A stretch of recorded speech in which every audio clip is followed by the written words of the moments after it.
আসসালামু আলাইকুম।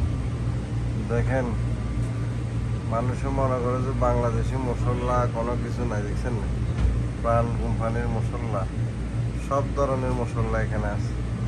দেখেন না, হলুদ, মরিচ, পোস্তর মশলা, মরিচের মশলা, ধনিয়া, তারপরে হচ্ছে যে কি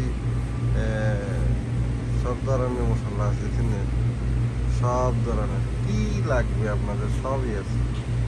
বাংলাদেশি সব কিছুই আছে সৌদি আরবে, নাই বলতে কোনো কিছু নেই। বুঝছেন না, মানুষের মনে করে যে আসলে এই সৌদি আরবে আসলে মায় মশলাগুলো নাই, এটারে আসলে সব ধরনের মশলাই আছে, সব কিছু আছে। দেখেন, চনা, মুড়ি, ডাউল, দেখছেন না, সব কিছু আছে। মসুরির ডাল, খেসারির ডাল, সব ধরনের আছে। বুঝছেন না, দেখছেন, নাই বলতে কোনো কিছুই না, সব কিছু আছে। দেখেন, সিরা, মরিচ প্যাকেট করে রেখেছে, সব কিছু আছে। পোলাও চাউল, তারপর চিনি গুঁড়া, তারপর সব কিছু আছে। দেখছেন, মাশাআল্লাহ।